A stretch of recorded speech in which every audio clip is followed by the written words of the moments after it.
Ezra ஆகமம் அதிகாரம் 7. இதன் பின் பாரசீக மன்னரான அர்தக்சஸ்தாவின் ஆட்சி காலத்தில் எஸ்ரா பாபிலோனிலிருந்து புறப்பட்டார். இந்த எஸ்ரா செராயாவின் மகன். இவர் அசாரியாவின் மகன். இவர் இல்கியாவின் மகன். இவர் சல்லூமின் மகன். இவர் சாதோக்கின் மகன். இவர் அகித்தோப்பின் மகன். இவர் அமாரியாவின் மகன். இவர் அசரியாவின் மகன். இவர் மெரையோத்தின் மகன். இவர் செரகியாவின் மகன். இவர் உசியின் மகன். இவர் புக்கியின் மகன். இவர் அபிசுவாவின் மகன். இவர் பினகாசின் மகன். இவர் எலையாசரின் மகன். இவர் தலைமை குருவான ஆரோனின் மகன். எஸ்ரா இஸ்ரேலின் கடவுளான ஆண்டவர் மோசேக்கு அளித்திருந்த திருச்சட்ட நூலில் வல்லுனர். அவருடைய கடவுளான ஆண்டவரின் அருட்கரம் அவரோடு இருந்ததால் அவருக்கு தேவையான அனைத்தையும் மன்னர் அவருக்கு கொடுத்தார். அவரோடு இஸ்ரேல் மக்களில் சிலரும், குருக்கள், லேவியர், பாடகர், வாயிற்காப்போர், கோவில் ஊழியர் ஆகியோரில் சிலரும் மன்னரான அர்தக்சஸ்தாவின் 7ஆம் ஆட்சி ஆண்டில் எருசலேமிற்கு புறப்பட்டனர். அவர்கள் மன்னரின் 7ஆம் ஆட்சி ஆண்டில் 5ஆம் திங்கள் எருசலேமை அடைந்தார்கள். ஆண்டவரின் அருட்கரம் எஸ்ராவோடு இருந்ததால் 1ஆம் திங்களின் முதல் நாள் பாபிலோனிலிருந்து புறப்பட்ட அவர் 5ஆம் திங்கள் முதல் நாள் எருசலேமை வந்தடைந்தார். எஸ்ரா ஆண்டவரின் திருச்சட்டத்தை கற்று அதன்படி நடப்பதிலும் சட்டத்தையும் முறைமையையும் இஸ்ரேல் மக்களுக்கு கற்றுக் கொடுப்பதிலும் தன்னை முழுமையாக ஈடுபடுத்தினார். ஆண்டவரின் கட்டளைகளை சார்ந்த காரியங்களிலும் இஸ்ரேலரின் சட்டங்களிலும் வல்லுனரான குரு எஸ்ராவிடம் மன்னர் அர்தக்சஸ்தா வழங்கிய ஆவணத்தின் நகல் பின்வருமாறு. மன்னர்களின் மன்னரான அர்தக்சஸ்தா என்னும் நான் விண்ணக கடவுளின் சட்டத்தில் வல்லுனரான குரு எஸ்ராவிற்கு வாழ்த்து கூறி எழுதுவது. என் ஆட்சிக்குட்பட்ட இஸ்ரேல் மக்களினத்திலும் குருக்களிலும் லேவியர்களிலும் விருப்பமுள்ளவர்கள் உம்மோடு எருசலேமிற்கு செல்ல நான் அனுமதி வழங்குகிறேன்.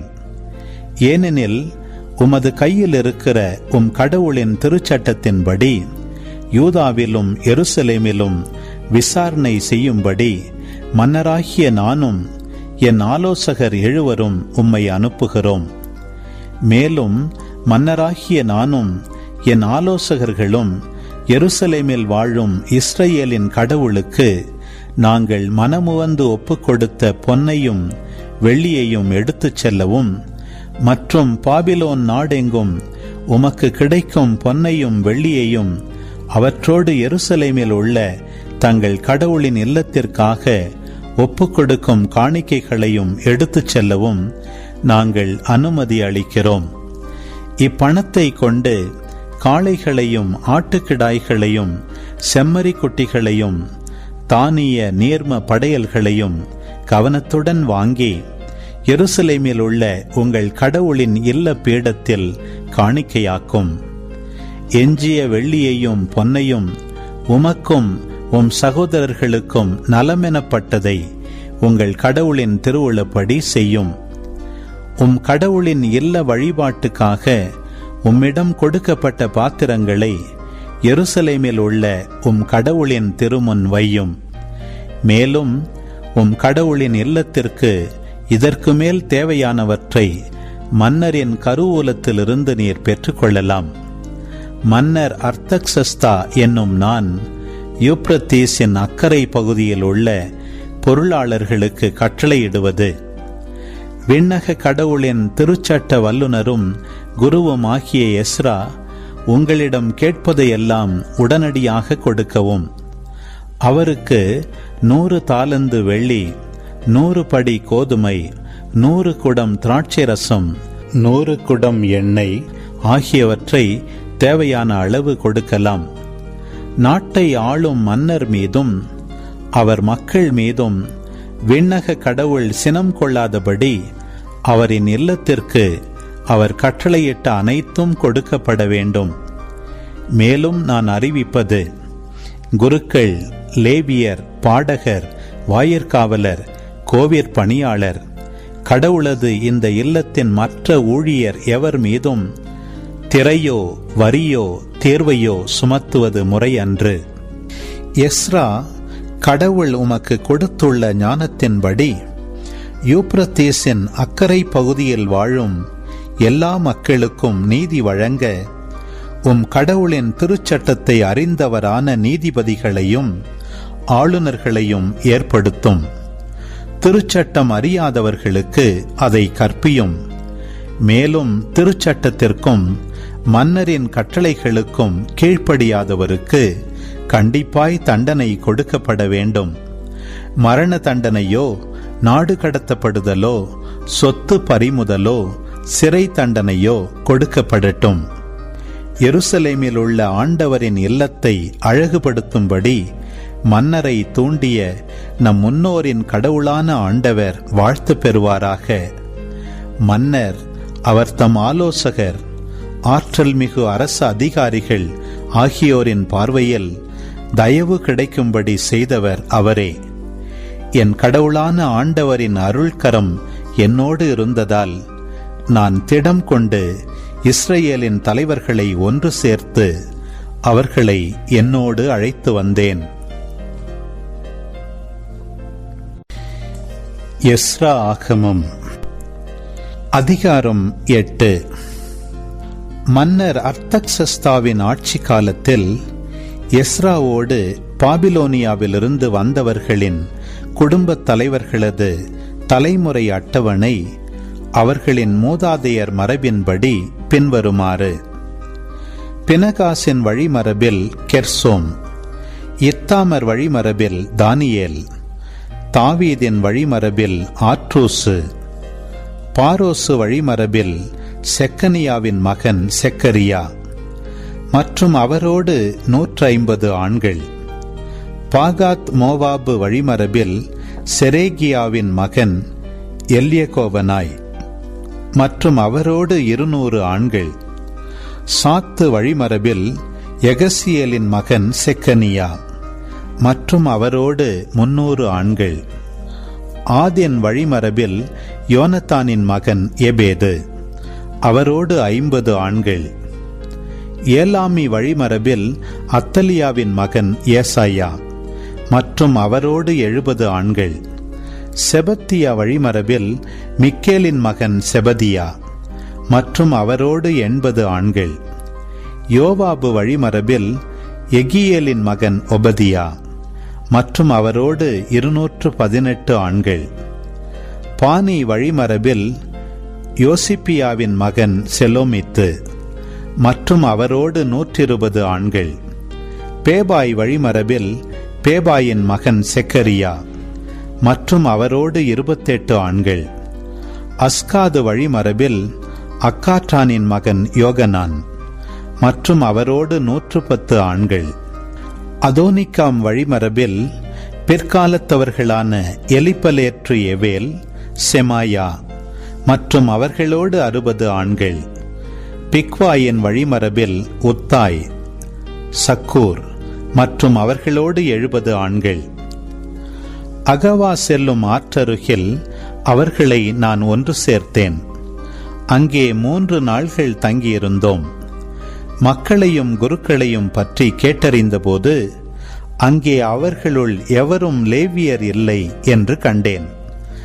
ஆகையால் எலியேசர், அரியேல், செமாயா, எல்நாத்தான், யாரிபு, எல்நாத்தான், நாத்தான், செக்கரியா, மெகல்லாம் ஆகிய தலைவர்களையும் யோயாரிபு, எல்நாத்தான் ஆகிய ஞானியரையும் என்னிடம் அழைத்தேன். அவர்களை கசிப்பியாவில் இருந்த மக்கள் தலைவரான இத்தோவிடம் அனுப்பி வைத்தேன். கசிப்பியாவில் இருந்த இத்தோவிடமும் அவருடைய சகோதரர்களான கோவில் பணியாளர்களிடமும் நம் கடவுளின் இல்லத்திற்கு பணியாளரை அனுப்புங்கள் என்று சொல்லும்படி கூறினேன்.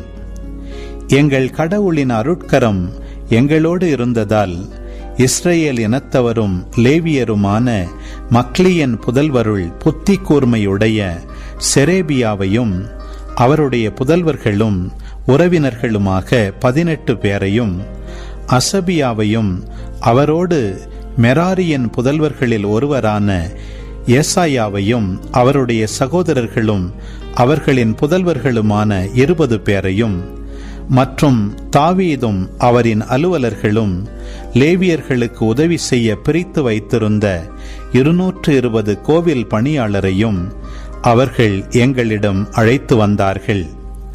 இவர்கள் அனைவரும் தம் பெயர்களை பதிவு செய்து கொண்டனர். இதன்பின் எங்கள் கடவுள் முன் எங்களையே நாங்கள் தாழ்த்தி கொண்டு, எங்களுக்கும் எங்கள் பிள்ளைகளுக்கும் எங்கள் எல்லா உடைமைகளுக்கும் பயணம் நலமாக அமைய வேண்டுமென்று மன்றாடுமாறு அகவா ஆற்றருகே நோன்பு ஒன்று அறிவித்தேன். ஏனெனில் வழியில் எதிரிகளிடமிருந்து எங்களை காப்பாற்றும்படி காலாட்படையினரையும் குதிரை படையினரையும் எங்களோடு அனுப்பி வைக்குமாறு மன்னனை கேட்க எனக்கு வெட்கமாக இருந்தது. இதற்கு காரணம், நாங்கள் மன்னரை நோக்கி, எங்கள் கடவுளின் அருட்கரம் அவரை நேர்மையுடன் தேடுகிற அனைவர் மீதும் இருக்கின்றது என்றும், அவரை புறக்கணிப்பவர்கள் அவரது வலிமைக்கும் சினத்துக்கும் ஆளாவார்கள் என்றும் சொல்லியிருந்தோம். எனவே நாங்கள் நோன்பிருந்து இதற்காக எங்கள் கடவுளிடம் வேண்டிக் கொண்டோம். அவரும் எங்கள் மன்றாட்டை கேட்டருளினார். பின்னர் குருக்களின் தலைவர்கள் 12 செரேபியா, அசபியா மற்றும் அவர்களின் உறவினர் 10 பேரை பிரித்து அவர்களிடம், அரசரும் அவருடைய ஆலோசகர்களும் அவருடைய அலுவலர்களும் அங்கிருந்த மக்களும் எங்கள் கடவுளின் இல்லத்திற்கு காணிக்கையாக அளித்திருந்த வெள்ளி, தங்கம், பாத்திரங்கள் யாவற்றையும் நிறுத்து கொடுத்தேன். அவர்களிடம் நிறுத்து கொடுத்தவை 26 டன் நிறைவுள்ள வெள்ளி, 4000 கிலோகிராம் நிறைவுள்ள வெள்ளி பாத்திரங்கள், 1000 பொற்காசு மதிப்புள்ள 20 பொற்கிண்ணங்கள், பொன் போன்று மெருகேற்றப்பட்ட 2 வெண்கல பாத்திரங்கள். பின்பு அவர்களை பார்த்து, நீங்கள் ஆண்டவருக்கு அர்ப்பணிக்கப்பட்டவர்கள், இந்த பாத்திரங்களும் அர்ப்பணிக்கப்பட்டவையே. இந்த வெள்ளியும் பொன்னும் உங்கள் மூதாதையரின் கடவுளுக்கு அளிக்கப்பட்ட தன்னார்வ காணிக்கைகள். நீங்கள் எருசலேமில் உள்ள குருக்களின் தலைவர்கள், லேவியர், இஸ்ரேல் குல தலைவர்கள் ஆகியோர் முன்னிலையில் ஆண்டவரின் இல்ல கருவூலத்தில் ஒப்படைக்கும் வரை இவற்றை பாதுகாத்து வாருங்கள் என்று சொன்னேன். எனவே குருக்களும் லேவியரும் நெருக்கப்பட்ட வெள்ளி, பொன் பாத்திரங்கள் ஆகியவற்றை எருசலேமில் உள்ள நம் கடவுளின் இல்லத்திற்கு கொண்டு போகும்படி பெற்றுக்கொண்டனர். பிறகு முதல் திங்கள் 12ஆம் நாள் அகவா ஆற்றை விட்டு எருசலேமுக்கு புறப்பட்டோம். எங்கள் கடவுளின் அருட்கரம் எங்களோடு இருந்ததால் போகும் வழியில் நாங்கள் எங்கள் பகைவர் கையினின்றும் திருடர் கையினின்றும் பாதுகாக்கப்பட்டோம். நாங்கள் எருசலேமை அடைந்து அங்கு 3 நாள்கள் தங்கினோம். 4ஆம் நாள் நம் கடவுளின் இல்லத்தில் உரியாவின் மகனும் குருவுமாகிய மெரமோத்தின் கையில் வெள்ளியும் பொன்னும் பாத்திரங்களும் நிறுக்கப்பட்டு ஒப்படைக்கப்பட்டன. அப்போது அவரோடு பினகாசின் மகன் எலையாசரும் லேவியரான இயேசுவாவின் மகன் யோசபாத்தும் பின்னூயின் மகன் நோவதியாவும் இருந்தனர். அவற்றின் எண்ணிக்கையையும் எடையையும் அன்று அவர்கள் குறித்து வைத்துக் கொண்டார்கள். அப்பொழுது அடிமைத்தனத்திலிருந்து விடுதலை அடைந்து திரும்பி வந்தவர்கள் இஸ்ரேலின் கடவுளுக்கு எரிபலிகள் செலுத்தினர். இஸ்ரேலின் எல்லா மக்களுக்காகவும் 12 இளங்காளைகளையும் 96 செம்மறிக்கிடாய்களையும் 77 ஆட்டுக்குட்டிகளையும் பாவம் போக்கும் பலியான 12 வெள்ளாட்டு கிடாய்களையும் ஆண்டவருக்கு எரிபலியாக ஒப்பு கொடுத்தனர். மேலும் அவர்கள் மன்னரின் ஆவண மடல்களை சிற்றரசர்களிடமும் யூப்ரத்தீசின் அக்கறையில் இருந்த ஆளுநர்களிடமும் கொடுத்தனர். இவர்கள் மக்களுக்கும் கடவுளின் இல்லத்திற்கும் உறுதுணையாய் இருந்தனர். செக்கரியா ஆகமம் அதிகாரம் 7.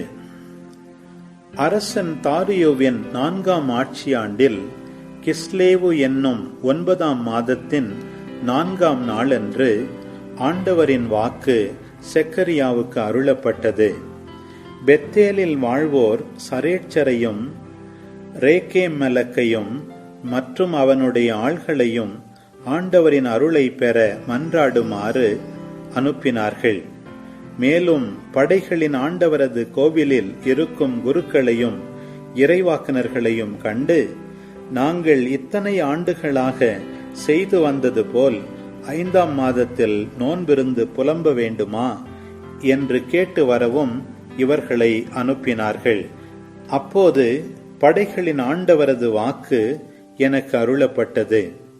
நாட்டின் எல்லா மக்களுக்கும் குருக்களுக்கும் நீ கூற வேண்டியது, இந்த 70 ஆண்டுகளாக 5ஆம் மாதத்திலும் 7ஆம் மாதத்திலும் நோன்பிருந்து ஓலமிட்டு அழுதீர்களே, எனக்காகவா நோன்பிருந்தீர்கள்?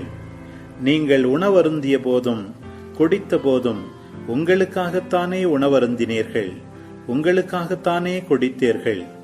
எருசலேமில் மக்கள் குடியேறிய போதும் அந்நகர் சீரும் சிறப்புமாய் இருந்த போதும் அதை சூழ்ந்திருந்த நகர்கள், தென்னாடு, சமவெளி நிலம் ஆகியவற்றில் மக்கள் குடியேறிய போதும் முன்னாளைய இறைவாக்கினர் வாயிலாக ஆண்டவர் முழங்கிய சொற்கள் இவை அல்லவா? மீண்டும் ஆண்டவரின் வாக்கு செக்கரியாவுக்கு அருளப்பட்டது. படைகளின் ஆண்டவர் கூறுவது இதுவே: நேர்மையுடன் நீதி வழங்குங்கள், ஒருவருக்கொருவர் அன்பும் கருணையும் காட்டுங்கள். கைம்பெண்ணையோ அநாதையையோ அந்நியரையோ ஏழைகளையோ ஒடுக்க வேண்டாம். உங்களுக்குள் எவரும் தம் சகோதரனுக்கு எதிராக தீமை செய்ய மனத்தாலும் நினைக்க வேண்டாம். ஆனால் அவர்களோ அதற்கு செவி கொடுக்க மறுத்தார்கள். இறுகிய மனத்துடன் முகத்தை திருப்பிக் கொண்டார்கள், தங்கள் காதுகளை பொத்திக் கொண்டார்கள். படைகளின் ஆண்டவர் தம் ஆவியால் முன்னாளைய இறைவாக்கினர்கள் வாயிலாக அனுப்பி தந்த திருச்சட்டத்தையும் வாக்குகளையும் கேட்டுவிடாதபடி பாறையைப் போல் தங்கள் இதயங்களை கடினப்படுத்திக் கொண்டார்கள். ஆதலால் படைகளின் ஆண்டவர் கடுஞ்சினமுற்றார். நான் கூப்பிட்ட போது அவர்கள் கேளாதிருந்தது போல, அவர்கள் கூப்பிட்ட போது நானும் கேட்கவில்லை என்கிறார் படைகளின் ஆண்டவர். ஆகவே முன்பின் அறியாத வேற்றினத்தார் நடுவிலும் அவர்களை சிதறடித்தேன்.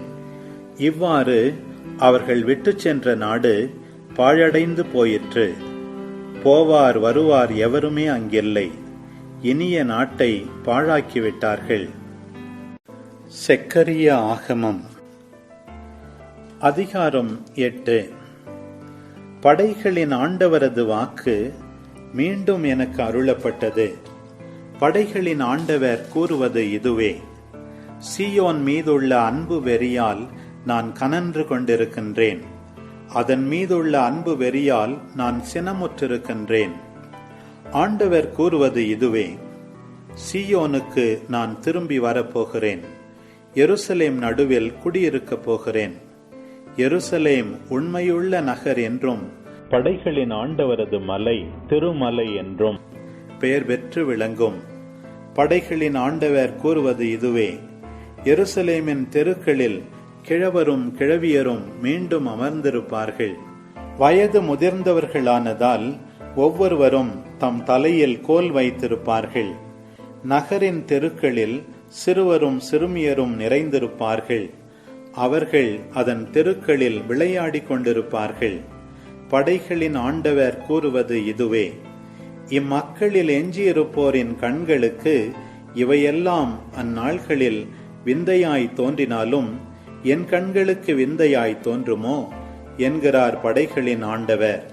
படைகளின் ஆண்டவர் கூறுவது இதுவே: இதோ கீழ்த்திசை நாட்டினின்றும் மேற்றிசை நாட்டினின்றும் என் மக்களை விடுவிப்பேன். அவர்களை அழைத்து கொண்டு வருவேன். அவர்கள் எருசலேமில் குடியிருப்பார்கள். அவர்கள் என் மக்களாயிருப்பார்கள். உண்மையிலும் நீதியிலும் நான் அவர்களுக்கு கடவுளாயிருப்பேன். படைகளின் ஆண்டவர் கூறுவது இதுவே: படைகளின் ஆண்டவரது கோவிலை கட்டி எழுப்பும்படி அதற்கு அடித்தளமிட்ட நாளிலிருந்து பேசிய இறைவாக்கினரின் வாய்மொழிகளுக்கு செவிசாய்ப்போரே, உங்கள் கைகள் வலிமை பெறட்டும். ஏனெனில் இந்நாள்கள் வரை மனிதருக்கோ கால்நடைகளுக்கோ கூலி கிடைக்கவில்லை. போவார் வருவாருக்கோ பகைவரிடமிருந்து பாதுகாப்பு இல்லை. நான் எல்லா மனிதரையும் ஒருவருக்கு எதிராக ஒருவர் எழும்படி செய்துவிட்டேன். இப்பொழுதோ இம்மக்களில் எஞ்சியிருப்போருக்கு முன்னாளில் நான் இருந்தது போல இருக்க மாட்டேன் என்கிறார் படைகளின் ஆண்டவர். ஏனெனில் அவர்கள் அமைதியில் பயிர் செய்வார்கள். திராட்சை செடி தன் கனியை கொடுக்கும். வயல் நிலம் தன் விளைவை தரும். வானம் பனியை பொழியும். நானோ இம்மக்களில் எஞ்சியிருப்போர் இவற்றையெல்லாம் உரிமையாக்கிக் கொள்ளச் செய்வேன். யூதா குடும்பத்தாரே, இஸ்ரேல் குடும்பத்தாரே, வேற்றினத்தாரிடையே நீங்கள் ஒரு சாபச் சொல்லாயிருந்தீர்கள். இப்பொழுதே நான் உங்களை மீட்டருள்வேன். நீங்களும் ஓர் ஆசி மொழி ஆவீர்கள். அஞ்சாதீர்கள், உங்கள் கைகள் வலிமை பெறட்டும். ஆகவே படைகளின் ஆண்டவர் கூறுவது இதுவே: உங்கள் மூதாதையர் என்னை சினமடையச் செய்தபோது நான் கருணை காட்டாது உங்களுக்கு தீங்கு செய்ய திட்டமிட்டேன் என்கிறார் படைகளின் ஆண்டவர். அவ்வாறே இந்நாள்களில் மீண்டும் எருசலேமுக்கும் யூதாவின் குடும்பத்தாருக்கும் நன்மை செய்ய திட்டமிட்டுள்ளேன். ஆகையால் அஞ்சாதீர்கள். நீங்கள் கடைபிடித்து ஒழுக வேண்டியவை இவையே: ஒருவரோடு ஒருவர் உண்மை பேசுங்கள். உங்கள் நகர வாயில்களில் நீங்கள் அளிக்கும் தீர்ப்பு நீதியாகவும் நல்லுறவுக்கு வழிகோலுவதாயும் இருக்கட்டும். ஒருவருக்கு எதிராக மற்றொருவர் தீமை செய்ய மனத்தாலும் நினைக்க வேண்டாம். பொய்யாணை இடுவதை விரும்பாதீர்கள். ஏனெனில் இவற்றையெல்லாம் நான் வெறுக்கிறேன் என்கிறார் ஆண்டவர். படைகளின் ஆண்டவரது வாக்கு எனக்கு மீண்டும் அருளப்பட்டது. படைகளின் ஆண்டவர் கூறுவது இதுவே: 4ஆம் மாதத்தின் நோன்பும் 5ஆம் மாதத்தின் நோன்பும் 7ஆம் மாதத்தின் நோன்பும் 10ஆம் மாதத்தின் நோன்பும் யூதா குடும்பத்தார்க்கு மகிழ்ச்சியும் களிப்பும் நிறைந்த மாபெரும் திருவிழா நாள்களாக மாறிவிடும். ஆதலால் வாய்மையையும் நல்லுறவையும் நாடுங்கள். படைகளின் ஆண்டவர் கூறுகிறார்: மக்களினங்களும் பல நகர்களில் குடியிருப்போரும் கூட வருவார்கள். ஒரு நகரில் குடியிருப்போர் மற்றொரு நகரினரிடம் சென்று, நாம் ஆண்டவரது அருளை மன்றாடவும் படைகளின் ஆண்டவரை வழிபடவும் தேடவும் நாடவும் விரைந்து செல்வோம். வாருங்கள், நாங்களும் வருகிறோம் என்று சொல்வார்கள். மக்களினங்கள் பலவும் வலிமை வாய்ந்த வேற்றினத்தாரும் படைகளின் ஆண்டவரை நாடவும் அவரது அருளை மன்றாடவும் எருசலேமுக்கு வருவார்கள். படைகளின் ஆண்டவர் கூறுவது இதுவே: அந்நாள்களில் ஒவ்வொரு மொழி பேசும் வேற்றினத்தாரிலும் 10 பேர் மேலாடையை பற்றி கொண்டு, கடவுள் உங்களோடு இருக்கின்றார் என்று நாங்கள் கேள்விப்பட்டதால் நாங்களும் உங்களோடு வருகிறோம் என்பார்கள்.